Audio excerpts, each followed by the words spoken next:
Shalom, peuple de Dieu, que Dieu nous bénisse. Nous avons un message, l'amour de Dieu. Dans l'amour, il n'y a que des preuves d'amour.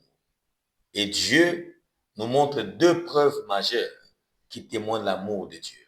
La première preuve, Dieu nous a créés à son image et selon sa ressemblance. Parce qu'il a fait toute la création et c'était bon. Mais lorsqu'il a créé l'homme, parce que Dieu s'identifiait dans l'homme, il a dit c'est très bon. Parce qu'il est écrit dans les livres de Genèse, chapitre 2, verset 7. Dieu, l'éternel Dieu, forma l'homme de la poussière de la terre.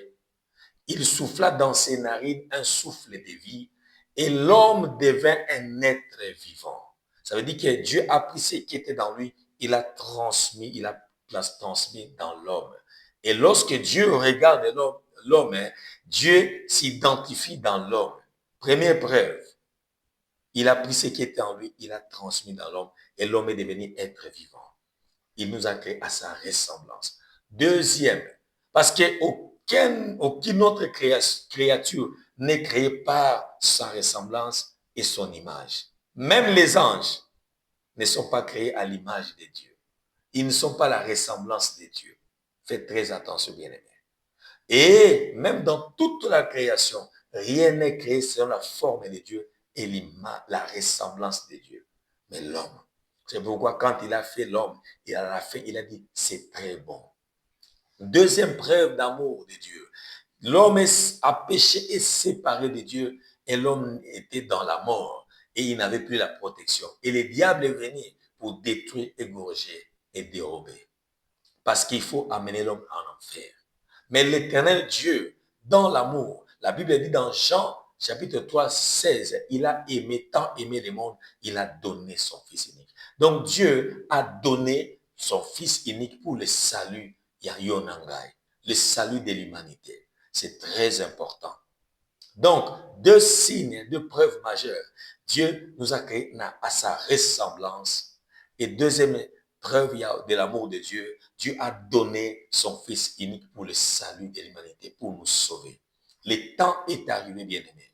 Maintenant, à nous, peuple de Dieu, nous devons prendre la parole de Dieu et la mettre en pratique. Je voulais soulever un point. Dans la parole de Dieu, tout ce qui est négatif, c'est pour que nous lisions, nous voyons la suite et les conséquences, afin de ne pas la mettre en pratique. Parce que ça mène à la mort. Mais tout ce que nous lisons et qui apporte la vie, c'est pour que nous la lisions et nous la comprenions et nous la mettions en pratique afin d'avoir la vie. Très important. Alors, que le monde et les interprétations actuelles ne nous trompent point, ne nous déraillent point du chemin de la vie. Parce que Dieu a dit, il y a deux chemins devant toi, peuple de Dieu, la mort et la vie. Je t'exhorte, choisis la vie. Maintenant, la parole de Dieu nous demande de mettre en pratique. Parce que nous avons deux preuves majeures, Dieu a donné. Maintenant, pour que nous puissions manifester l'amour de notre Père, nous devons aussi donner. C'est-à-dire que mettre la parole de Dieu en pratique. L'Éternel nous interpelle. Bien-aimé, donne maintenant le meilleur de toi, comme Dieu a donné. Donne ton âme à Jésus. Donne ton esprit à Jésus. Donne ton cœur à Jésus. Tout ton être, donne-le à Jésus-Christ. Bien-aimé, c'est alors que tu ne vivras plus toi, mais c'est Christ qui vivra en toi et tu ne marcheras point dans les voies du péché. C'est très capital parce que le péché nous sépare avec Dieu et le péché nous met dans l'insécurité et ça donne l'opportunité au diable et l'ennemi de détruire et de nous renvoyer sur la destinée de l'enfer. Maintenant, le temps est accompli. Donne. Et quand tu donnes, ce n'est plus toi qui fais la décision, ce n'est plus toi qui prends la direction, mais c'est Christ maintenant. C'est alors que le monde, lorsqu'il va nous regarder, le monde verra qu'il y a la différence. Et le temps est arrivé. Dieu il est en train de chercher ces peuples fidèles, non pas ces peuples qui veulent le miracle, ces peuples bien-aimés qui sont fascinés par des démonstrations bien-aimées, des manifestations de puissance. C'est bien. Ça prouve que Dieu est réel. Mais le soubassement, Jésus-Christ n'a pas cherché le miracle, car le message de Jésus-Christ était répandez-vous. Luc 6, 12, répandez-vous. Et les miracles venaient, bien-aimés, l'accompagner. C'est ça, le moment est arrivé, bien-aimés. Nous devons mettre la parole de Dieu en pratique. Parce que Jésus nous a montré le chemin, l'amour du Père et l'amour du prochain.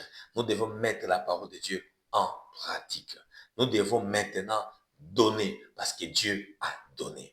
Donne, bien-aimé, ce qui est le plus important de ta vie. Donne ton cœur, donne ton âme, donne à Jésus-Christ ton esprit, donne ton corps parce que ton corps, c'est le temple du Saint-Esprit. Même l'intérieur, même l'extérieur. Parce que Dieu regarde l'intérieur, il regarde aussi l'extérieur.